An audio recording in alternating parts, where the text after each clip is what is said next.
I was holding the next presentation in a co-working and co-living space in Bulgaria. I talk about what I learned during 6 years of building niche sites as a full-time job. You will learn a lot about SEO and affiliate marketing, and we also had an interesting discussion about it as all the audience was very deep into this topic. So I hope you enjoy it. You get a lot of value from it, and if you enjoy it, make sure to smash that like button and also subscribe to this channel if you want to learn more about these topics.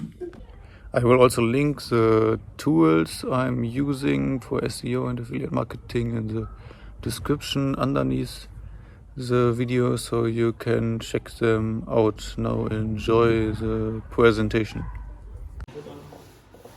Good. And we're good. Ready? We. Yes.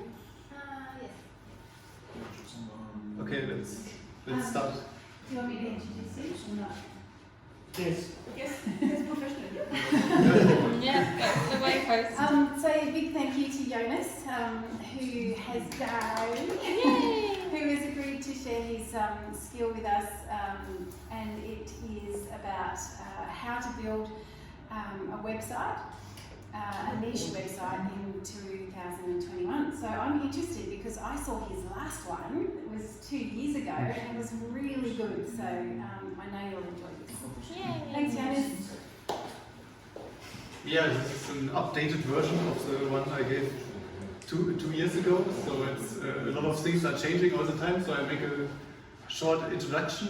It's relatively similar, but the techniques have changed a lot since then, and also competition is getting harder all the time. And so I thought I will introduce the business model, and maybe we can have an interesting discussion also in the end. What is your opinion? What's the best strategy to do it still in 2021?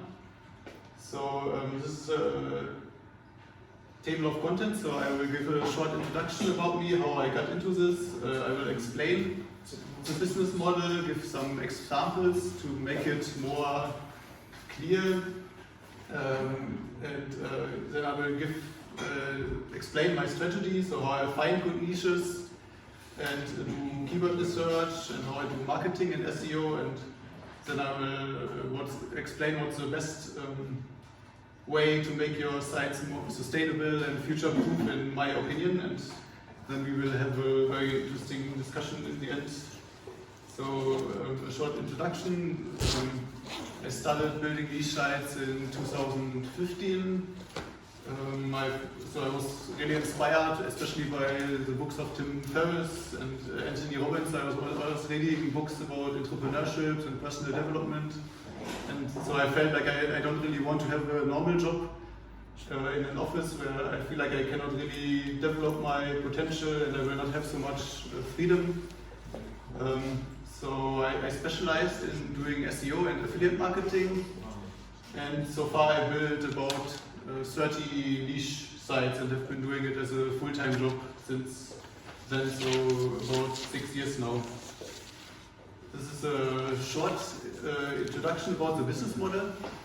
So I do a market analysis in the beginning. I try to find a good niche where the competition is not high and it's at the same time it's very profitable and maybe also interesting. Then I do keyword analysis, so I find keywords and write lots of articles about it, so it can rank on Google. Then I make the site, publish all the articles and optimize it mostly for search engine optimization, so most visitors come from Google and all from organic search. And then I can monetize these sites mostly using affiliate marketing because they are very targeted to a certain audience group, so it's very easy to sell products to them because when they solve a problem for them, for example. And if they get a lot of visitors, also PPC advertisement like AdSense works on some sites. So now to make it a bit more clear, I have some of the examples. So this one is the first niche site I ever built in 2015. So at this time I was studying geography at university, and I found out that there's not much information on the internet about this topic. So I starting to build this site and it was very easy to publish lots of content for me because I was studying it, and then I found out, so it was more a fun project at the beginning, but then I found out I can also monetize it and earn some money as some side income. And so I was, for example, recommending books for students that I was using, or the credit card I was using at this time for students, or Amazon students, for example, also was a good affiliate program at this time. And then I just did more research and found out that it's actually a very good business model. And I did much more market research because actually it's not that profitable, because students usually are not willing to spend so much money, so they are not the best target group. So after this I created this site. It was the second site I built. It's very specialized on a tiny subject, so it's only about robot vacuums. So at this time it was a big trend. It's very useful product at the same time, and at the same time it's very new, so the competition was not very high. And yes, and I just ordered lots of products to my home in Germany and made lots of detailed reviews, and like YouTube videos also. And then I linked it to the shops where you can buy them in the end, and then I get a commission. Usually for these products it's about 5% depending on the shop where you buy it. So this was for some time it was a great niche. Unfortunately nowadays the competition is way too high because it's so profitable. So it doesn't have so many visitors anymore, and after 5 or 6 years it gets a bit boring, this topic. So I also don't do so much more on this site. And actually another disadvantage is also that it's for physical products usually the commission is not so high. That's why I also looked more for digital products. But it's still a great product. Does anybody have a robot vacuum at home? Please. We did have, yeah. I also have one here in Bansko. Nice. So I looked also for niches where I can sell digital products. They often can pay up to 50% or sometimes even 70%. So this one was an example. It's a very tiny niche site, but it's very good to sell an online course about how to improve your style of swimming. So there's a guy who is selling this product. He has lots of experience with, I think it's thousands of people he has coached, and then he put all this knowledge in one online course. And so when people look up on Google what's the best way to improve my butterfly swimming style or something, they come to my site, and then in the end of the articles I recommend this. So you're out marketing the originator. So if his own site isn't getting that much traffic, he's not that skilled? He also has his own site actually, but I think he doesn't have knowledge about SEO. So. Okay. He's doing affiliate marketing and maybe PPC or something. And so also this is another example that's I got this when we got a puppy at home. So I found out there's a lot of problems when you get a dog, and like a lot of things you can search for.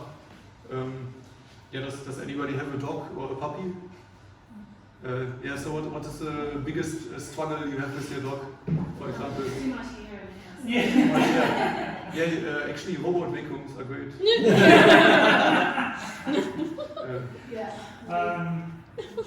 let that one in Australia because it didn't work very good on black floors. So actually that's a problem that some have.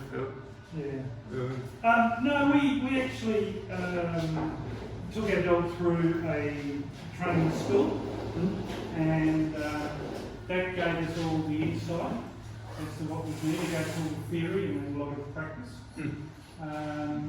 But the usual stuff is that they chew too much, they bite furniture, they bark, they chase cars, they're all the things you need to worry about. In that case, we want to keep them away from snakes Yeah, they're and other dangerous things. Yeah, that's also what people look for on Google. So you can see that there's a lot of search volume for all these problems. For example, what can I do when my dog is biting my furniture, and then you can make a very long, detailed article about it. Did you do something specifically during COVID for the dog? Because there Why? was more people struggling with educating the dog because they couldn't go recently to the dog shows. That's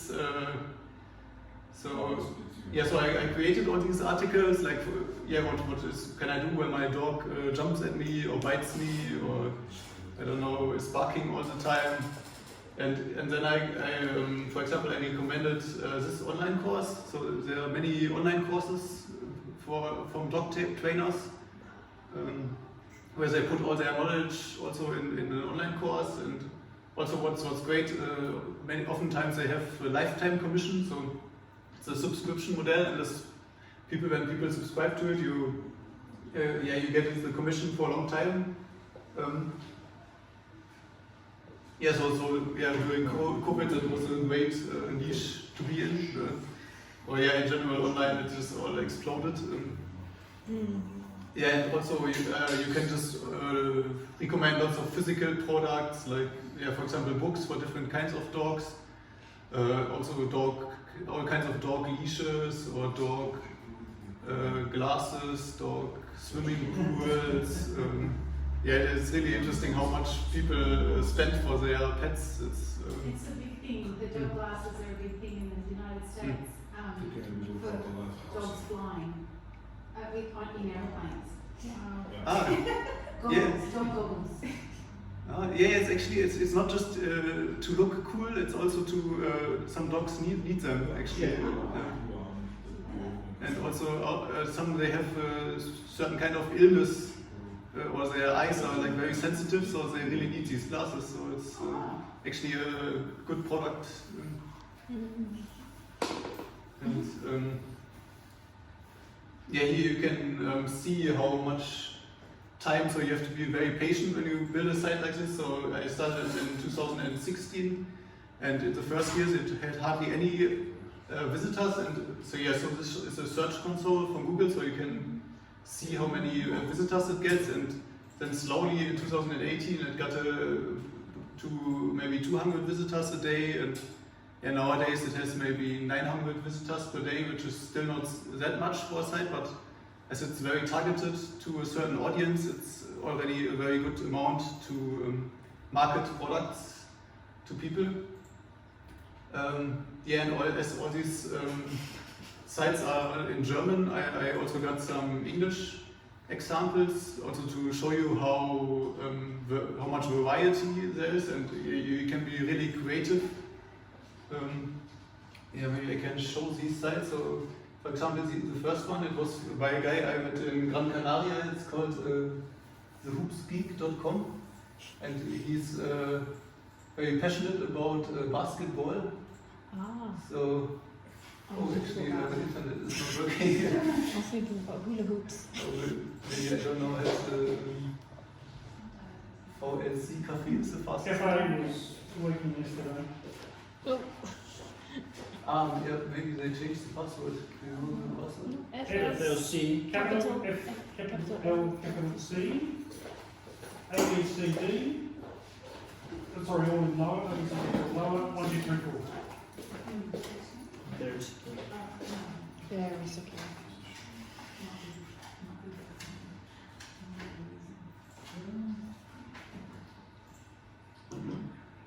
It might work.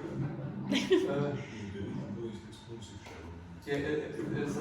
site is really impressive. If you check the traffic on Ahrefs, it gets probably about 50,000 visitors per month at the moment, and I'm sure he's making a huge amount of money also with the site. And you can just market lots of products. So, for example, he also made a video how he learned to dunk within a few weeks, and how using a certain online course, and then he's linking this course on his site and also on his YouTube channel. So this is your site or his site? No, it's his site from, I met him in Gran Canaria. Oh, okay. He's So doing you this site as a full-time job. Right.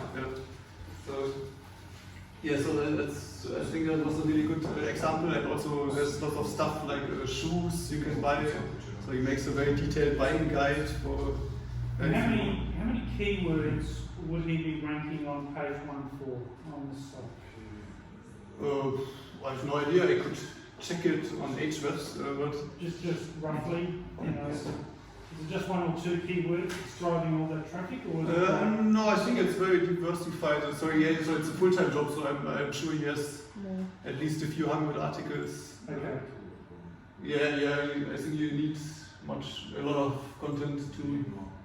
So you said content, we're talking about articles still. There's blog articles that are with very distinctive keywords. Yeah, I guess he's doing a lot of keyword research.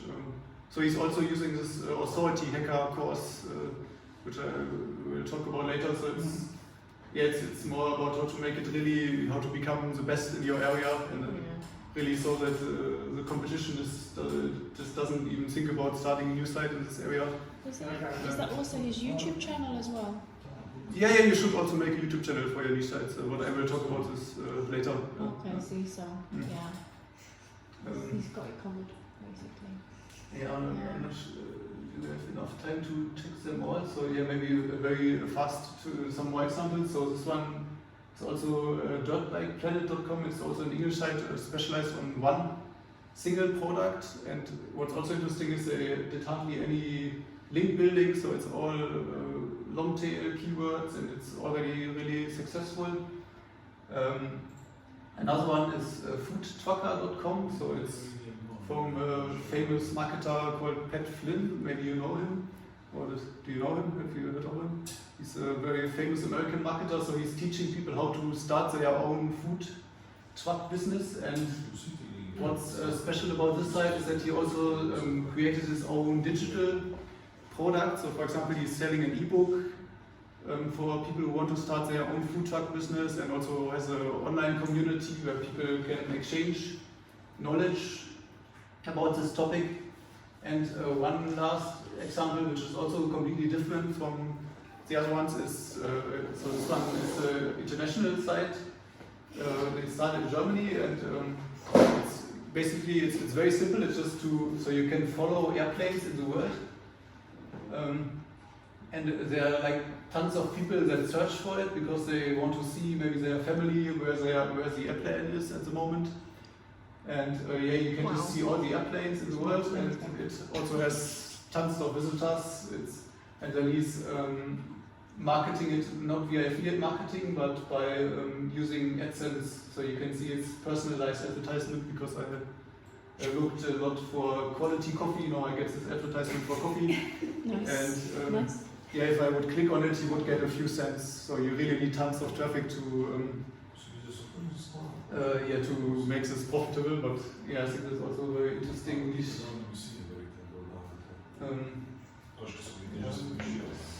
Go to the full mode again.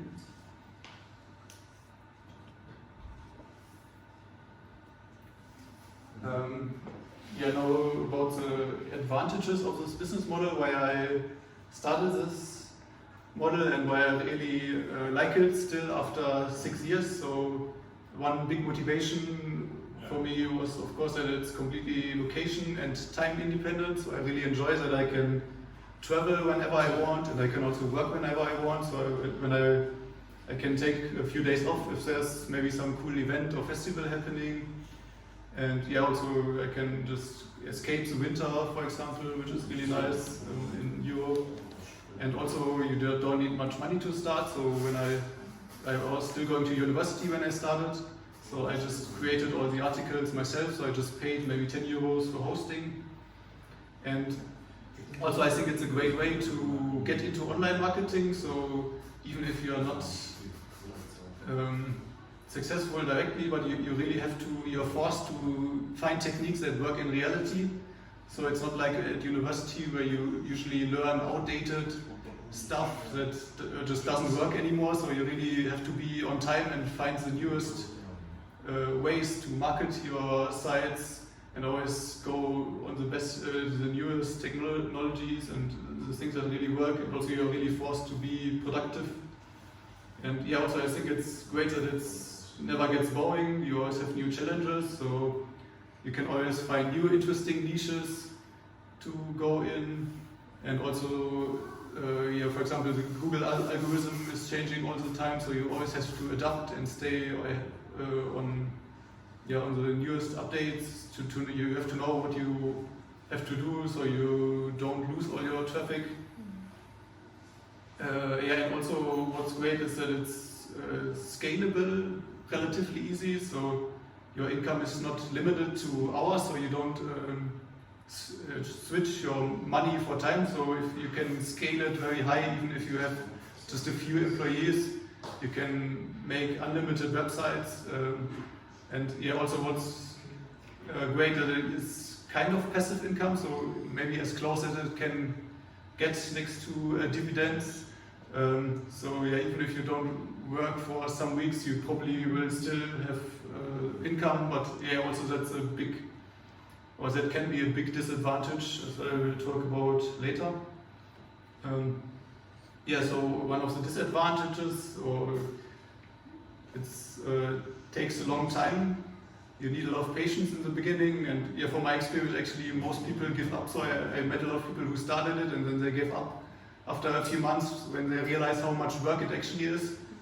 Yeah, so usually you need at least 1 year of learning time before you even earn any money, and you have to put in lots of work. So I remember I was working, when I started, I was working 7 days a week, and also often the whole night, and just had hardly any income.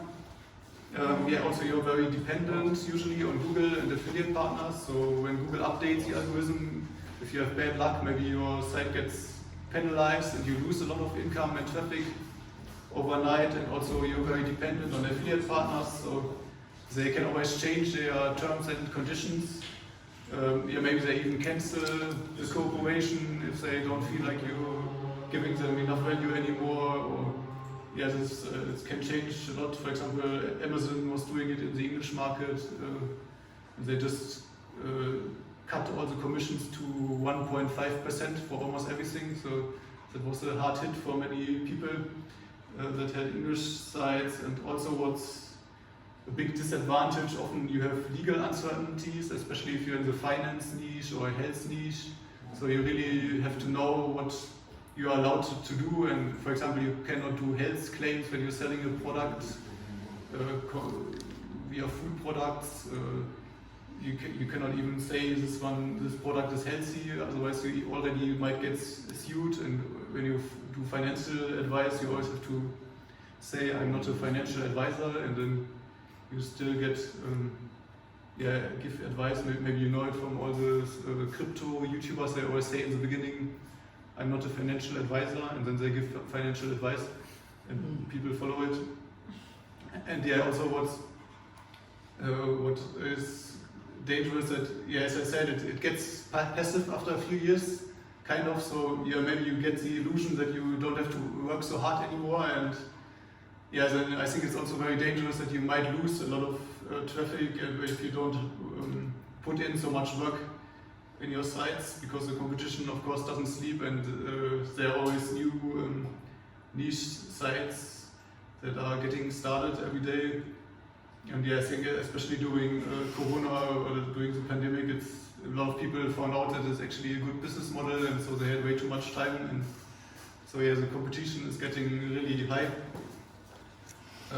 Now I will explain how I build my sites. So I use WordPress, most famous content management system in the world, and it's probably also the best one.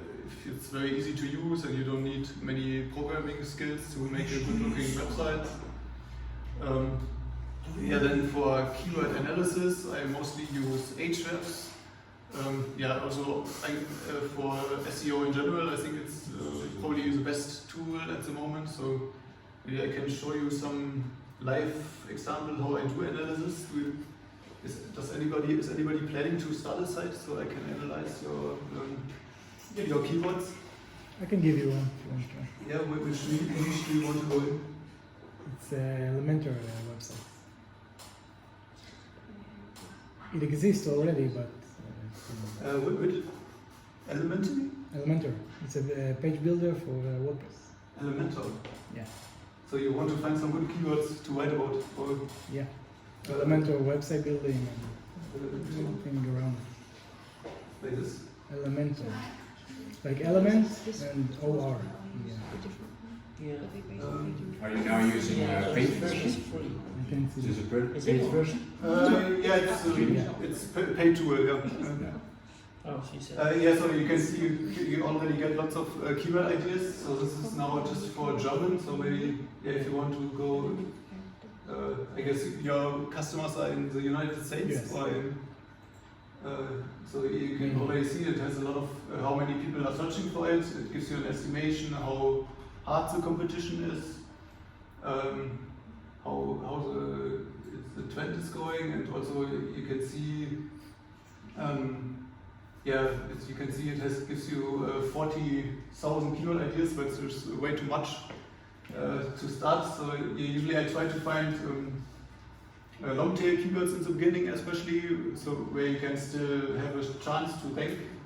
And also, it's good when they have like when you see which attention people have when they search for this keyword. So, for example, questions are usually good, and also what is great about this tool, you have a lot of filters. So, for example, KD stands for keyword difficulty. So maybe you say I don't want this high crazy keywords where probably you have no chance anyway. So maybe you say I only want up to 10. And then maybe volume. Maybe if it's less than 50 people searching for it, it's probably it's not worth to create content about it. And I also want to have long tail keywords, so I say I want to have at least 3 words. And you can see it still gives me lots of keyword ideas, and then I would just check maybe which is where is the lowest keyword difficulty, and then I would start with this one. And then I would just check if I could create an article, a book for these keywords, and also I would check the top 10 rankings, and would want to find out if I could create better content for this. And then I have a lot of keywords already where I could start building my sites. Can you say what's that phrase? So for example, Elementor sticky footer. So I guess it's just that people are looking for a way to make a sticky footer on your Elementor site. I don't know, I've never used it, but I guess that's... Sticky footer. Yeah. So I guess it's on their website where it's staying, the footer is staying when you scroll.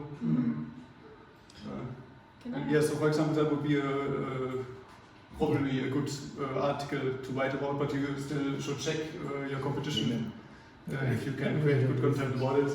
So it's Jonas, I was going to ask you, why do you use Ahrefs? Because I use SEMrush. So why do you decide to use this one, Ahrefs? I think it's especially for affiliate marketing, it's the best tool. What I was told. For affiliate SEMrush is also the biggest tool, but I think it's more for agencies, for SEO agencies. Probably it's quite similar. It's not a big difference. So you can also use SEMrush definitely. Yeah, I just wanted to know what the difference is. But if you're saying it's good for affiliate marketing, then that's probably the best one. At least that's all my friends using that are really successful. So I guess I pay quite a lot. I pay £100 a month for SEMrush, but that's because, like you said, it's like for business, like big clients and big websites. So that's probably why. But the information looks kind of correct. I mean, do you have a subscription? It's also the cheapest one is also €100 per month. Exactly. And if you want to do it for more clients, you can. I think that is like €400 per month. It's expensive. Yeah, usually the cheapest one is already sufficient if you're just a one-man company. Yeah, and also what's a great tool which is free is Google Trends. So yeah, then when I have a niche site, I would also, or a niche, I would type in those keywords and look if it's just a trend or if it's actually sustainable. Yeah, so for example, you can see that it's when you do something connected to cryptocurrencies, you can see it's changing a lot. Or actually, you can see also. I think you can also see when you have to buy. So you can see here it was very high. So now might be a good time to buy a bit more because it's not so trending anymore. But It's not a financial advice. Or just maybe you can see some keywords. Yeah, for example, I'm analyzing the barefoot niche, shoe niche. I think that's a very interesting niche, and I got some barefoot shoes, and I really like them, and I think it has a lot of potential. So then you can see if it's actually actually a trend that's going up, or if it's do you buy barefoot shoe, or maybe like this, or if it's just like a trend that's going down, or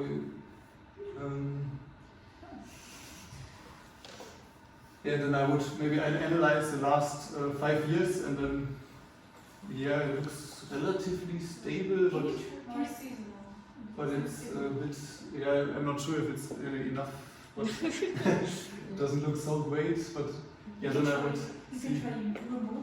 That should be going up. Oh yeah, actually, that's also a good way to go in there. I think you can build lots of niche sites connected to remote work or digital nomads also. You can, The spike. There's interesting a spike. Could you? Yeah, that's also where I'm going in. So on my personal site, I make lots of reviews, for example, for a laptop stand, or I just make a review for my laptop or my mouse, or tools, how to become more productive. I think there's also a huge trend at the moment. And yeah, I think you could build lots of niche sites still in this field. When do you decide to build like a niche site? What you said, like if you see the potential, then you build it, or are you also looking for the competition, or are you just like, okay, I like this, I just started, or is it like a combination of both? Yeah, it's a combination. I will talk about it on the next slides. Okay. Yeah, it's just there are lots of things to consider. Yeah. Yeah, maybe I finish this one first. So yeah, if you don't want to pay so much directly, you can also use Ubersuggest. So that's also like a bit like Ahrefs, just maybe not so much data. Yeah, to create my websites, I usually use WordPress in combination with affiliatetheme.io. So it's a certain WordPress theme that's especially made to create affiliate sites. So it's great for me because it has lots of functions, like for example, you can create comparison tables very easily, and you can make an API connection to affiliate programs, so you can make a filter to find the best products, and it's also very fast, so that's also quite important that it has a good page speed also on mobile. Yeah, and if you want to buy this, also you have to buy it via my affiliate link because they pay a really good commission. All my tools, I also have them on my website. Yeah, and also when I sell digital products, I also sometimes use Thesis and Generate Press. I think they're also quite good, especially for English sites. And also what's a great tool is Canva.com. Do you know this tool? Yeah, it's also to make unique graphics, and you have lots of stocks photos, or you can do infographics with it, and it's also relatively cheap. I think it's maybe like 60 euros per month, or no, per year. So yeah, I think it's also important to have this. Next slide. Yeah, so this one was this is the next slide. What you were asking about how I find niches, or how when I decide if I want to go in this niche. So there are many factors. So at first I look at the search volume in general using Ahrefs, so to check if people are actually interested. Then I analyze the competition. If I feel like I can build a better site for it, and if there are maybe lots of big brands or newspapers already in this area, then I wouldn't go for it. And what's also really important, that you can also monetize it. So you need some good affiliate partners that you can link to, and that also pay a good commission, and also check the cookie time. So usually it's like 30 days cookie time, but some only have 24 hours like Amazon, and also maybe analyze if the conversion is acceptable, or maybe no one is buying from this shop. And in general, just always be open-minded, talk to people about new products that they have in their homes, or just read magazines about topics, future topics. So yeah, usually if you're open-minded, you always find new niches. Or yeah, you can also watch documentaries about the future, how the future will look like. Yeah, and it's also, of course, it's also very helpful if you're also interested in the niche, or if you're passionate about a topic. Yeah, it's just not always so easy. So often, if you're very passionate about some topic, it means the competition is just way too high. So you don't want to just start the next travel blog, because then it's just yeah, maybe you can do it as a hobby, but then it's not a real business, because it's just way too hard nowadays. Yeah, some general good topics for affiliate marketing. So it's always good to have, if people have some irrational passion, so you can see that people usually spend lots of money on these. Yeah, so do you have an irrational passion? Airplanes, motorbikes, hot air balloons. Yeah. And now you got your Why is new it website. irrational? Yeah, actually I have one already about this, yeah. You should write it down. I have one about motorcycles. That's actually a great niche, for example, because people just they see it as a hobby, so they usually, and they are also, I think, the kind of guy who rides a motorcycle. They want to live in the moment. They don't care about the future, so they just buy this stuff even if it's way too expensive. So would it be better to niche it down to the type of motorcycle? So it's always like the type of motorbike. So if it's off-road or on-road, or Holiday distance. what do they call them? Cafe races or something? Do you niche it down from that? For me, it's just a general site, but it's in the German market, so it's not such a high competition. So it's already niche. Yeah, in Germany it's already niche, but yeah, if you would go in the English market, I would niche it more down. I guess you have to analyze the search volume and the competition. But yeah, probably just motorcycles would be already too much if you don't want to. Then it's a full-time job. You only do this site, then it makes sense again. If you want to build an authority site just for motorcycles, yeah, I think that might work if you do it as a full-time job. Yeah, also fitness and health is always a good market, so people are willing to pay to stay fit or to improve their health.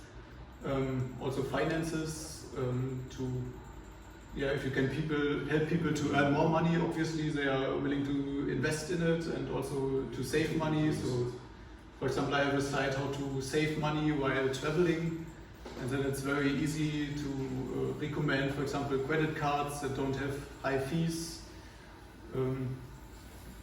As I said, you have to be a bit careful with this one as legal stuff, so maybe contact a lawyer before. Also dating and relationships is really high, so you can see that it's a huge trend, and they are also, especially for older people, older than 40, they usually don't use these free apps.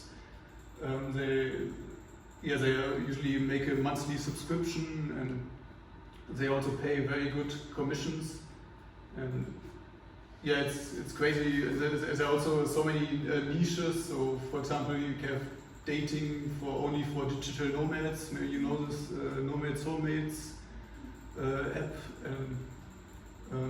Yeah, I think there will be also much more in the future. Yeah, maybe it's a bit sad that people don't talk to each other and just go online, but it's it's a huge niche, and it's a great if you only care about money, maybe go in this one. Also, okay. Also what we talked about while we were hiking was that if you want to make a lot of money, maybe bathroom equipment is great because everyone has a bathroom, but no one likes to create content about this topic. So we were like brainstorming about good niches.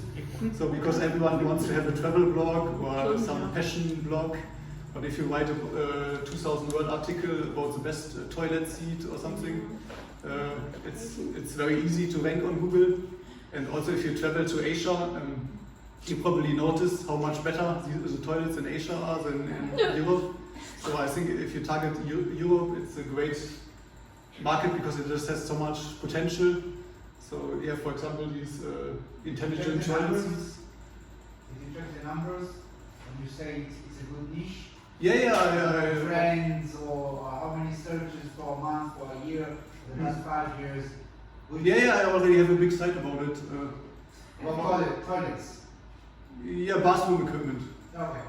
So yeah, especially like these very fancy toilets are great. So when people, I guess people buy it when they come back from Asia and notice how much nicer it is. And yeah, I think there's so much potential still here. And What would you say is your best performing niche? Which niche is your best performing? Oh, that's really hard to say. I think I have maybe like 5 that are really good at the moment, but it's changing also so fast. So at the moment in summer, gardening is amazing. Yeah, makes sense. Right, exactly. And also the dog niche was quite good during the pandemic. Probably is all of those ones. So what about all time? Ever since you started, all time, which is the all time best? I think that's my gardening site.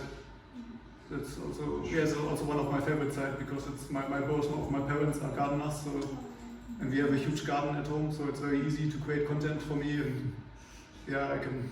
You think that's why it's the best because you know the content very good? Yeah, and also because it's a great niche because people really like to spend money on it. And there are so many expensive products you can sell. So how do you monetize? Like what's the main monetization for gardening? Yeah, just all the products. It has like maybe 500 articles. It's impossible to say which. What do you use mostly? Do you use Amazon or other programs? It's all affiliate? Usually it's affiliate and AdSense. So pay per click. But mostly affiliate. What would you say is more difficult? Is it writing the content itself, or is it just the preparation before that, the keywords, the research, I don't think you can say. I guess doing SEO in general is the most complicated part to really get traffic to your site. So creating content is usually easy, but. So do you do your own writing, or do you have copywriters? I started writing on my own, but nowadays of course I cannot write it all myself.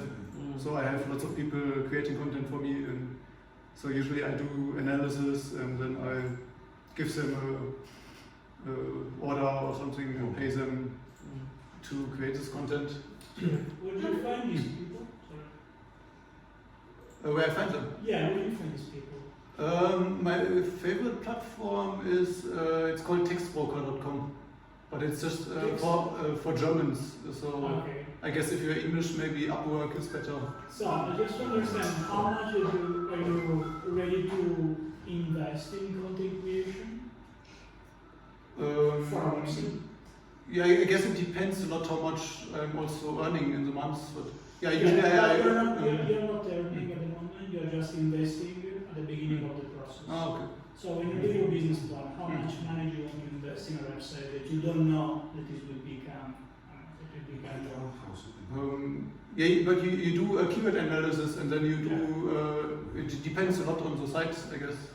Would you spend €500 to get it going first? Much more. Yeah. More perhaps? Okay.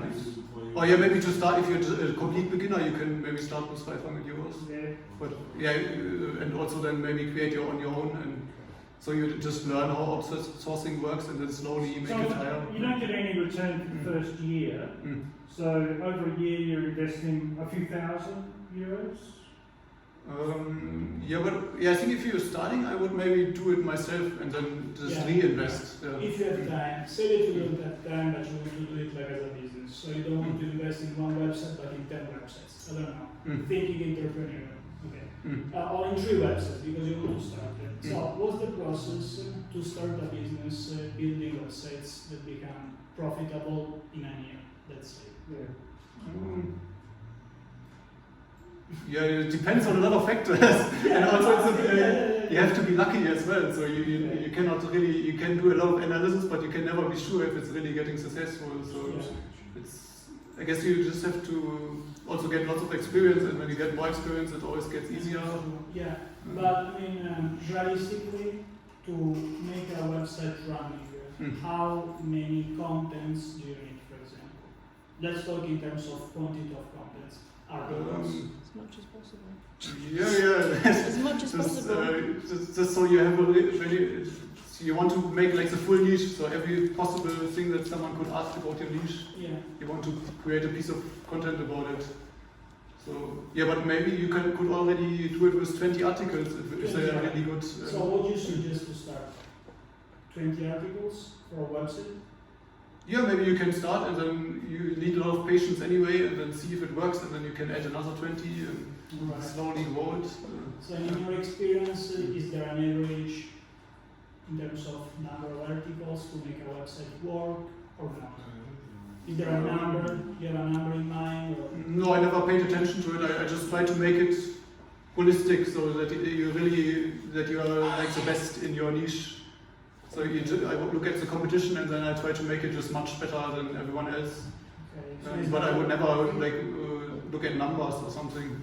So it's not a matter of quantity of articles, it's a matter of information provided and things like this. Being better than second person. Okay. Being better than your competition. Yeah. Okay. No, but I'm interested on numbers because at the end it's a number game. So you make 10 trials and probably you're lucky only one shot. When we were doing some of this stuff, we wouldn't target any niche that didn't have at least 8,000 searches a month, For example, in which market? Which country? multiple markets, and we did the English language. So some markets were too small in our native home of Australia, and so we had to go to like US markets. And others we actually found were very high, even though the numbers were 8,000 a week. So 8,000 a week. sorry, a month. So we've got a dog training one. It's actually a client that runs a dog training site, and he still ranks number 1 in his region, and that's 3,000 visitors a month. A month. A month. He gets 3,000 visitors and searches about 4,000 or 5,000 a month in his region. Okay. It was less than the 8,000. And with 4,000 a month, how much money can you earn, for example? Well, that is we run a different model. We ready to build the sites. So Okay. that's €500 a month fee. Okay. So we're not earning a commission on a booking. This business does about $1 million a year. So This is not an affiliate business. it's not an affiliate business. So if we're taking $500 a month, 12 months, we're making $6,000 out of a $1 million turnover. I understand. Okay. Good. But that's a direct It's your service. Yeah. What's if you delegate like your stuff to the text broker, like the German one, because I have my Dutch market, so it's like because if you do it like international, it's much like cheaper, right? To have like your text writers or whatever. So how do you do it in for the Germans? Like what is the kind of price you got for the text builders? It's also impossible to say. It's very, Yeah, but it on depends on the average- niche. Yeah. If you have like a financial niche, of course, it's much more than dog niche. Yeah. Yeah, from my experience, it's always when it's very interesting to people, it's usually cheap. But if it gets more niche or more specific, it's getting much more expensive. But yeah, usually you can get maybe an article for like 50 euros or something. 50. For the German. Yeah, 50. Yeah. Then it's for the German market, right? Yeah. Yeah. But yeah, it depends on a lot of factors, and also which quality you want. Yeah. Where did I stop? You talked about the bathroom, right? Yeah, okay, yeah, bathroom is great, and also home automation, so not just robot vacuums, but also there's so many stuff you can connect your smartphone to your oven or your I don't know what do you have? Coffee machines. or Yeah, coffee machine. You What can is make your favorite coffee. 99.9% white men with all these topics with the bathroom equipment, the home Bathroom is not for men. automation. Bathroom's not for men. Equipment, what kind of equipment can you buy for the bathroom? It's the quality of the towels, the decoration, Yeah, that's true. Yeah. the little boxes for your small things. Yeah, definitely. Just more women. Bathroom. Yeah, I think Yeah, definitely. you should. fluffy seats on the toilet So seats. special Fluffy tables ones. for your bathtub. Yeah. Japanese love their heated Yep. toilet seats. Yeah. Uh-huh. Yes, and you Japanese can toilets even are connect amazing. your toilet seat to your smartphone and then change your favorite settings, your favorite heating, or Yeah. You can automate the bathtub to let the water in at a specific time, with a specific temperature when you're at work, so it's ready when you come. Yeah. Yes, and it also puts the soap inside if you want. Yeah, it's so much hard work. Yeah, It's so. Yeah. That would make my life so much easier. There's a You don't product know for you it. need it until you have it. I suppose, yeah, I suppose. Yeah. oh yeah, what's also great, you can connect your smartphone to your heating system, so when you come home, it's already heated up. Yeah. Yeah, there's so many possibilities. Or also another great topic is augmented and virtual reality. There's so much potential. You can already see augmented reality has so many use cases already. For example, IKEA is using it, or many shoe brands, so you can see if a shoe actually fits you, or you can try like clothes without actually wearing them. The sunglasses, yeah, that's. Yeah, glasses. I think it's the most That's really really fun. Have you tried selling your own product throughout your niches? Like developing products, selling your own product? Yeah, maybe, I wrote an ebook about affiliate marketing, but then I noticed actually it's stupid to sell it. I should give it away for free, because otherwise it's because Amazon, for example, they don't allow affiliate links in your ebook, so it's much better to give it for free and then give, for example, the affiliate theme.io recommended via affiliate link, and then I get 50% commission or something. Or I recommend the Authority Hacker Pro course, which gives a few hundred euros commission. So yeah, usually it's good to give away everything for free. I think it's never good to charge if you do affiliate marketing. But in this example, you give it for free on Amazon? Or do you No, do I it- thought about doing a Kindle ebook, but then I read the terms and conditions of Amazon, and they don't allow affiliate links in their ebooks.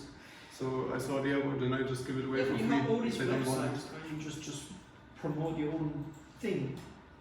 Yeah, I could do it, but I'm not specialized in it, so it would be not smart.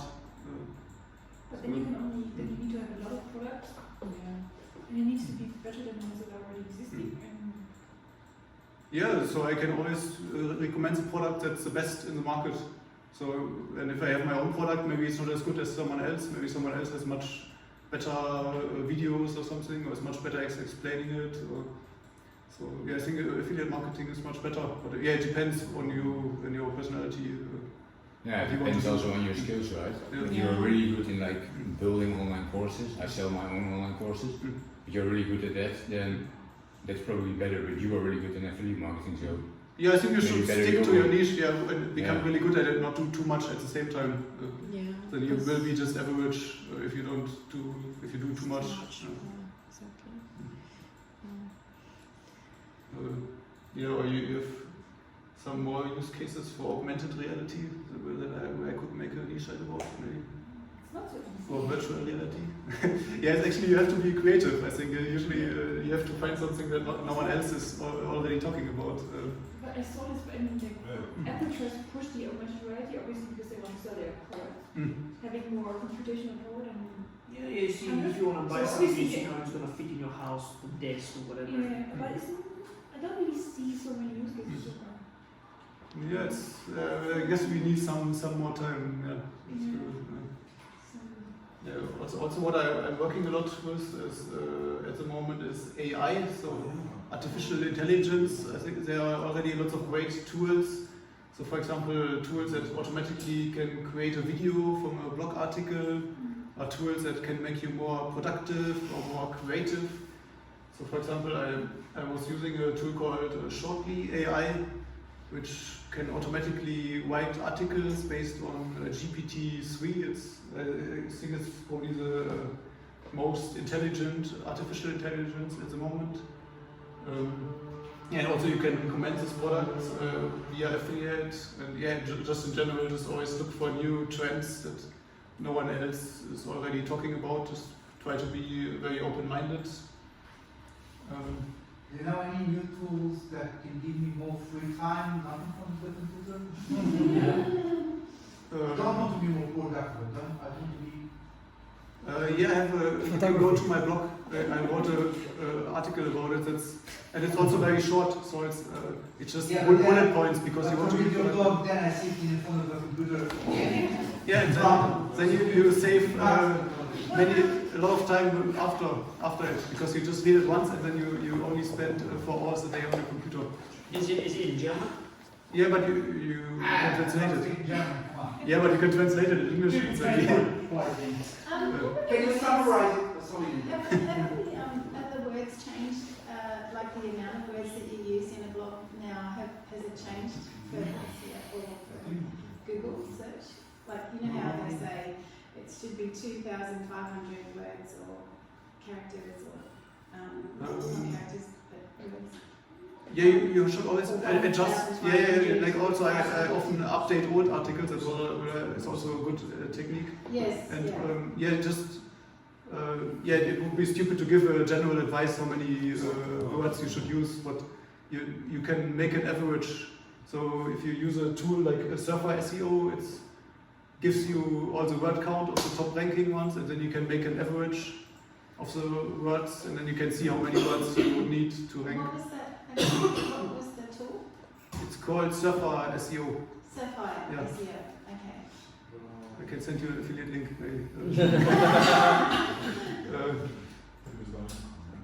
Yeah, maybe if you do you want to hear more about SEO, or how much time do we have? It's pretty much done, but what if there's other things that you need to share? I think you can just go I think because I I can- think it's because some people Can do will be interested a in new this. presentation just about SEO, I maybe. think so. Or maybe I just give a few short tips for. No, don't skip anything. What? What comes after 7 If you ask too many Just go questions, it's not your fault that you overtook.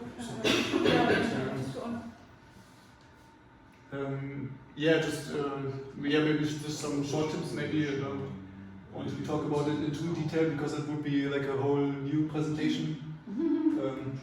Maybe I can just look on my own site. So, for example, today I was publishing this article on my geography site.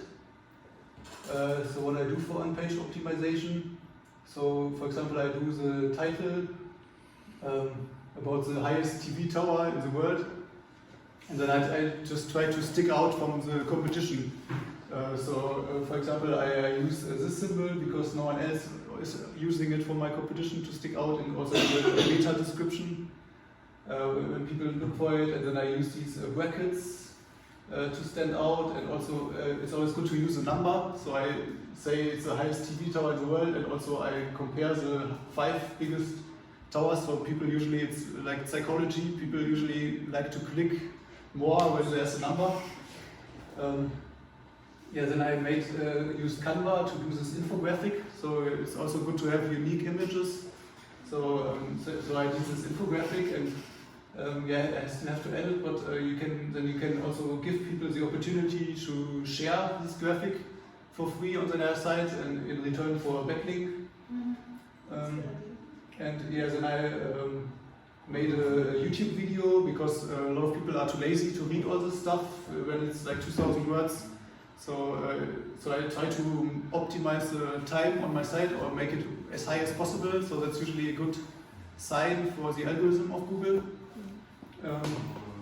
And also these table of contents. So I do it like a Wikipedia. So it's good for the user, so you can skip to the place where he wants to go, and also for the algorithm it helps it to understand the content better.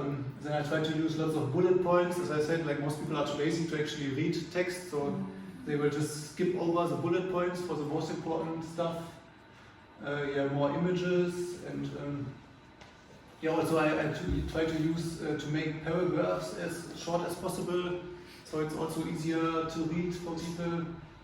And also you can, it's usually allowed by YouTube to include videos of other people, so I make lots of other videos, so it's also, there's more time, the time gets higher when people stay on the site. And also to make, maybe I added these stars, so people can rate the article, so it's good to have some feedback. If it has maybe just, if hundreds of people rated 1 star, maybe you should consider to change something. And also it will be shown usually in the meta description, so it also, the people click more on it usually when there's some stars in the SERPs. And also, maybe you can just go to my website again.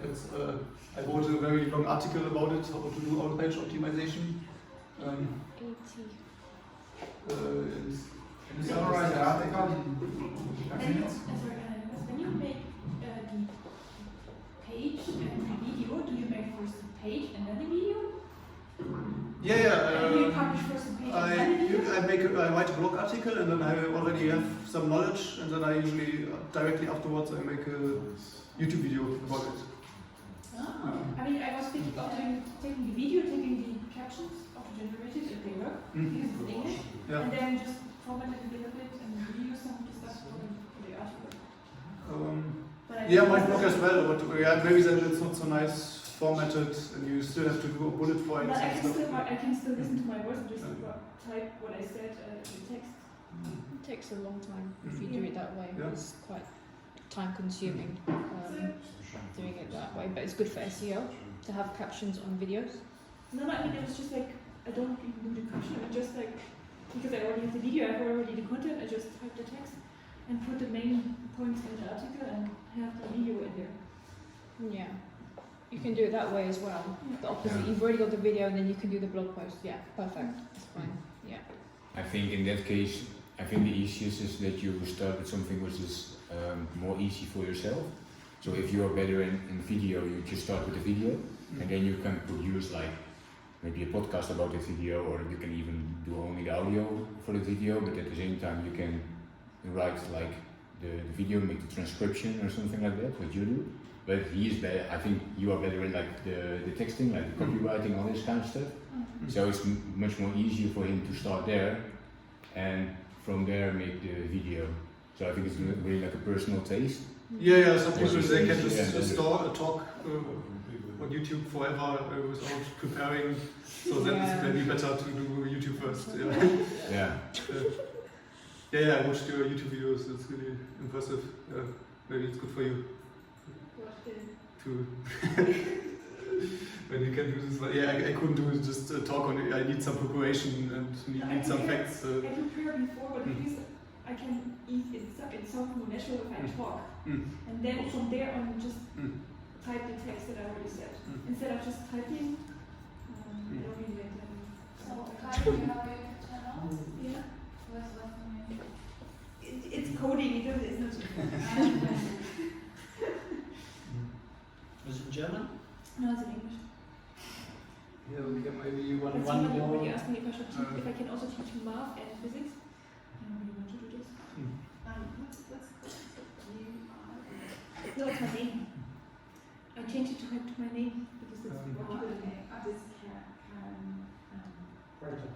Yeah, one more slide for on-page SEO. So what's really important this year is I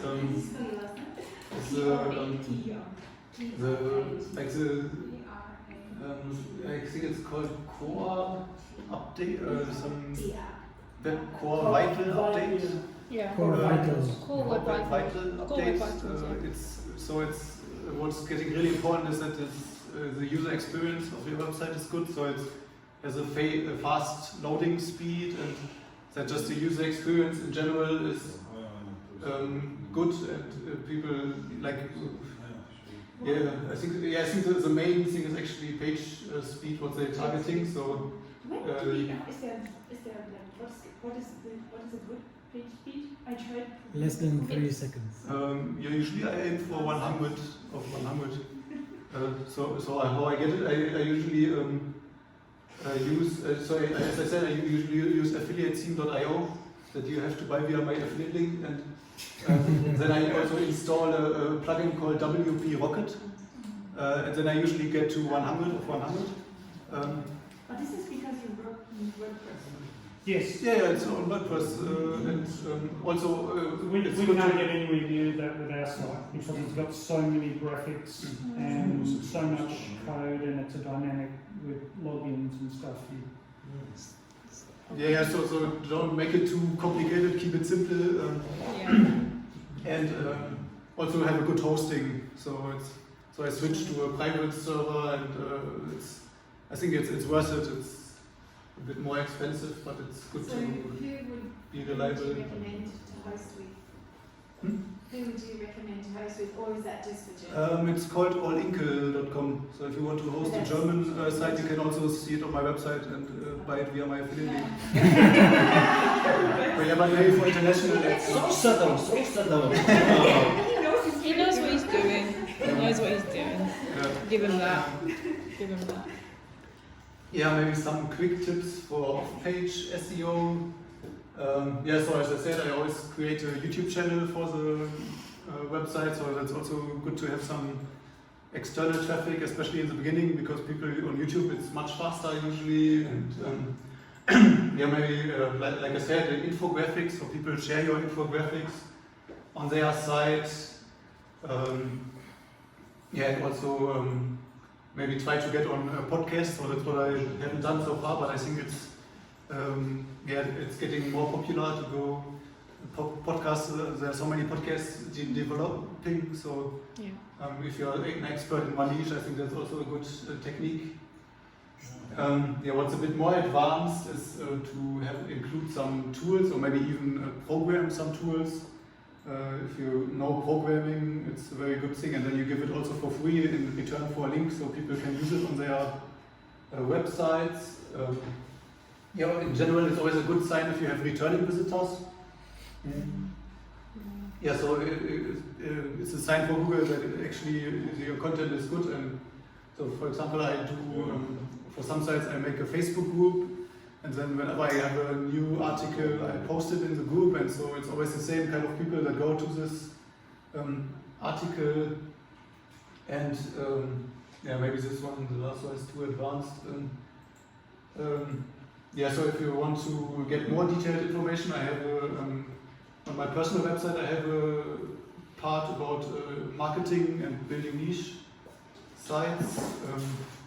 If you're just starting, Smart Passive Income and Income School are really good.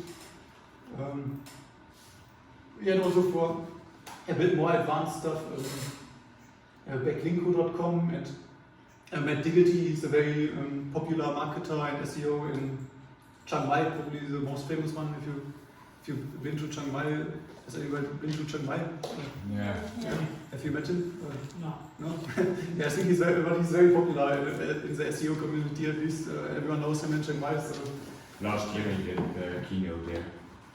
On the Chiang Mai Digital Nomad Fest as well. I remember. I was there as well. Really good. With the summit, Nomad Summit. So he has also a lot of experience, and especially for affiliate marketing, he has some good tips, and also the Authority Hacker podcast. I learned a lot.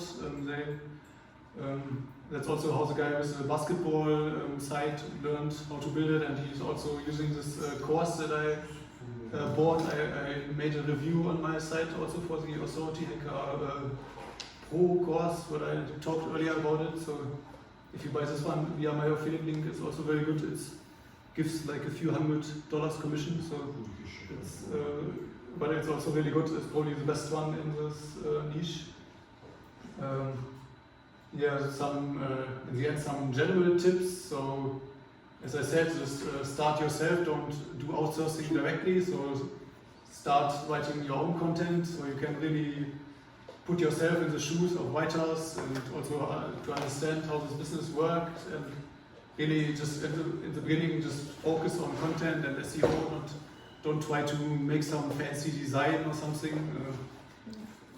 You can do this later when you already have some visitors, and of course only recommend products that are actually good. That's a problem why affiliate marketing often has a bad reputation. So you really should make sure that it's a product that maybe has already lots of reviews or that you're using yourself. So you want people to trust you and to come back to your sites and not sell them some shitty product or some product that they don't really need. It was also getting much more and more important to have some kind of unfair advantages. So as I said, we have a big garden at home, so it's a good way for me to make a site about gardening, or with this, for example, when I got into the robot vacuum niche, I had like more than 10 robot vacuums at my home and tested them all and made videos about them, and most of my competition, they just had this like very basic information, but they didn't test them all in reality. Just you should check if you maybe have some knowledge already. Did you make enough money at the end to pay for them from the website? Yeah, definitely. And also, I got them for free, most of them, because I just sent an email to the people who sell them, and then it's good marketing for them. Nice. So they want to be listed. So I still get emails from people that want to send me these vacuums for free. But I don't want to do this anymore. I have enough of robot vacuums for the next years. It's not interesting anymore. And maybe some learnings and techniques that are working for me at the moment, or that worked to me during the years. So as I showed you, I'm always trying to find some good long tail keywords with Ahrefs. Also, not always creating new content. Also, updating old articles can be very powerful sometimes. So, especially if you check ones that have still a good amount of traffic, and then try to make it really, just bring it up to date. Improve it. You're writing there like regularly. What is regularly? So how often do you update old content? Is it every 3 months? Maybe once per year if it's a good one, and just always try to make it better somehow. Try to find ways to make it better. I think I mentioned Facebook groups and YouTube already. I also get a private server to have a better page speed and more security. And you have to be really patient, as I also mentioned. Especially in the beginning. Facebook groups, sorry? It's just a topic it's just a Facebook group for a certain topic, so people can exchange knowledge. So, for example, just about dog training, and then they ask, "Oh, my dog is biting on my furniture all the time. Do you have some advice?" Facebook group for that specific niche. Is that what you're saying? Yeah, that's what I do. Okay. And then usually you can say, I wrote a blog article about this problem, and then I just link the article, and then they're happy. And also to maybe find some new ideas if there's no article yet. Yeah. But how do you get people in the group? Like through the blog or through Facebook? Usually I link from my blog to the Facebook group. And I think also Facebook is organically, sometimes people are coming to your to your groups. So even if I don't link, there are still member requests usually every day. No, but initially, okay, so it shows up in Google and Facebook feed. Yeah, or put some keywords in the group name. Okay. Because they are promoting groups now, they want to have more groups. Yeah, I guess actually I'm not sure where they all come from. Yeah, maybe I could ask this in the group actually. Yeah. Yeah, at least they are still growing, most of them. Yeah, so maybe one predictions about the future, also what I thought about when writing this book. So it's like affiliate marketing is a like very old business model, so it has always been working probably for thousands of years, just in different forms. So it was not online, but it was always the way that you get like some commission when you recommend some products, and I think it will also still work in the future, but just the competition is getting much tougher. Yeah, so you always really have to educate yourself and find new techniques and always be up to date and always try to find good trends. So yeah, some things to really make it future-proof, to really create a brand on your site. So not like the first sites I was showing you, so that's mostly keyword domains, so it worked great when I started 6 years ago. But yeah, nowadays I already see they still have visitors, but it's really decreasing.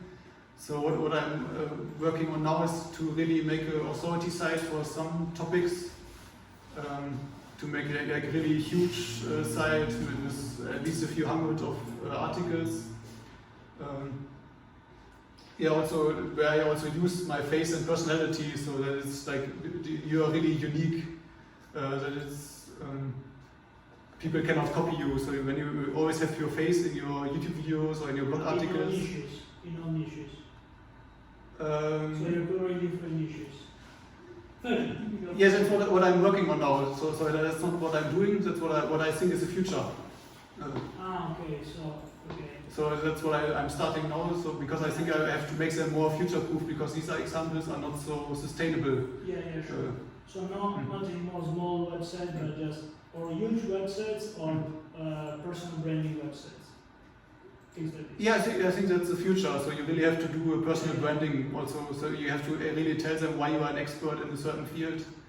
And use your face, or maybe if you're even more advanced, you can also find influencers in your niche and ask them to create content for you, maybe. Yeah. But yeah, that's a new level. Sorry, I was heard that Amazon commissions decreased a lot in the last 2 years. So they cut, I don't know, maybe more than 80% of the margin. Yeah, I already talked about it. Okay, it wasn't here. How are you coping with that? It was, yeah, I think it's just cut to 1.5% for most products. How much was before? Between 1 and 10%. So. Wow, so it really changed. Yeah, it constantly changes all the time. Yeah, so what do you suggest now to enter in this business, considering the environment? So less percentage, less commission from Amazon. You're doing Amazon affiliation plus AdSense, correct? No, not just Amazon. Also it depends on the niche. Yeah. Also other affiliate networks. Okay. Yeah, it always depends on the niche where you think there's So for gardening, for example, what you can sell, what you can propose to your readers. for gardening. Yeah. Which products? Make me examples, not exactly your own job, the products that you're selling about. Just to understand. Yeah, for example, you make a guide or something, what's the best way to get rid of mice in my garden, or something, or when I have like too many insects, and then you have some products that you would recommend to solve the problem. Yeah, or some local shops. Also, okay. Yeah, so there are lots of what's called Baumarkt. I don't know. In Germany, there are some German shops as well. Yes, if you look a bit, there are the construction supermarket, they have like a section, gardening section. Yeah, there's so many online shops. You don't have to rely on Amazon. Maybe your question is if there uses alternatives to Amazon. Yeah, so I'm interested in what you're doing. So you're using Amazon e-commerce, AdSense, what's your monetization strategy, for example, just to understand your experience? Like what percentage of the products are with Amazon and what? I guess you have many of those. I mean, the dog Yeah, thing, you it's- had the person that did the. Yeah, I think it's impossible to say. Yeah. But like, do you have that in mind to just have more variety with your affiliate networks you use? Yeah, you just usually Amazon is great to start because you can include it very easily and they have everything. And but if you do a bit of research, you can find a lot of other shops. I mean, it's like you're cooperating with maybe 10 or 20 affiliate programs, right? Yeah, I think so. For example, Yeah, at maybe least, it's 50, but like it's not like only Amazon. There are I like can more. understand, just understanding. Yeah. Yeah, so there are more affiliate programs that you can use in certain niches more than in others. Yeah, definitely. Yeah, that's what I think is the future. It's just building an authority site with your own personality. So when you say authority site, what sort of authority rating are you aiming for? You know, Rating? domain authority rating. I don't look at this one. No. I think it's more authority in the field, like people. Yeah, know just the to field. make them have the best content. I think that's Yeah. much more sustainable than looking at numbers. Okay, Yes, a little generic. I'm very patient, but if you want to do it fast, maybe you have to look at this one. But, But if you start, I mean, it's more risky to have just one site. So would you recommend to start with one site and put more effort into one site, or more in multiple different? It depends how good you are in that Probably one also how much site. time you have. Yeah, Time, it depends a lot time. on many different Yeah. factors. Yeah. No. But yeah, maybe start a few and Just after a couple of months, Oh, you stop one of them. yeah, maybe learn it first on one side and then see, and then maybe start a few and see if you like maybe writing about it or if you get visitors. Oh, it's not like the good old days, you can rank on page 1 within a few hours. Nah, Yeah. it's tougher nowadays. That's why you need SEO. Like 20 years ago. Unfortunately. When was this? Not now. So is that? Yeah, I think that's it. We don't have enough time to discuss it, but yeah, You can have those beer as a thank you. There you go. You get the first beer. Alright, thanks everyone. And just out of interest, who here has a site, a website that they drive traffic with a blog? Kind of, yeah. Okay, so quite a few. Okay. So if you want to ask questions, Jonas is here to help you. Thanks Jonas, that was great. And it was nice that we could stay a little bit longer and go through things. Yeah, next time I can do only SEO maybe. Yeah. It's too Yes, much. it's such a big topic. So I hope everyone got something from that. I still remember last time you spoke about updating your blog, and so that's something that I took away. So I hope everyone takes something away. So how many websites do you have? 30 websites? Yeah, about 30. And this is your main job, right? You only Yeah, do for the this? last 6 years that was what I was doing. Yeah. Okay.